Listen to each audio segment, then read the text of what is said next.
What if I told you that the reason you suck at bench press isn't because you have a weak chest, or you have weak triceps or shoulders, it's because you have a weak back. Damn! A lot of guys will fail on a bench press at a certain point and blame it on a weak muscle. So if they fail off their chest, they have weak pecs, so they'll increase just general bench and volume, or they might start doing pause bench press and they'll start throwing in more variations.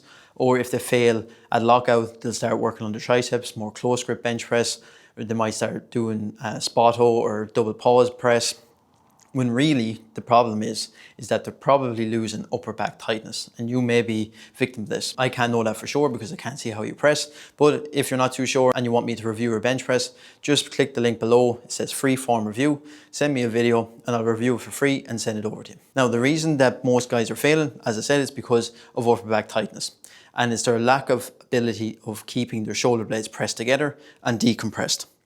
And this is why I say most guys are failing because they have a weak back, not because they have a weak chest, triceps, or shoulders. It's the ability to actually maintain this position, the decompression of their scapula and the retraction of this is the problem.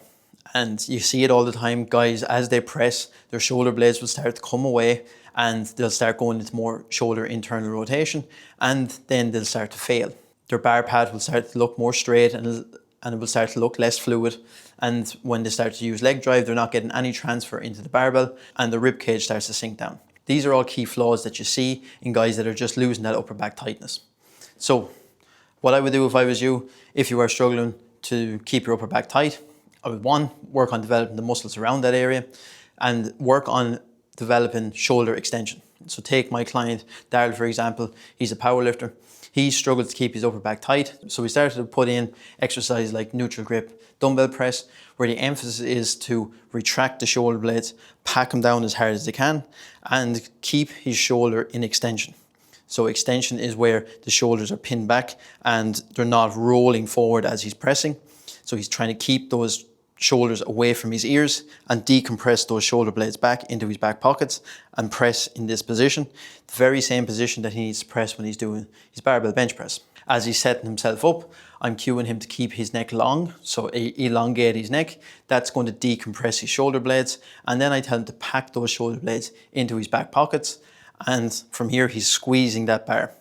Once you do this, even if you're watching this video and you do this, if you pull your shoulder blades down, pull them into your back pockets, elongate your neck, you will feel how high your chest will get, and this is going to decrease the range of motion and create a stronger press. Now, you might be struggling to get into this position. You might not be able to actually connect with that movement of thoracic extensions, moving through our shoulder blades and extending through our upper spine.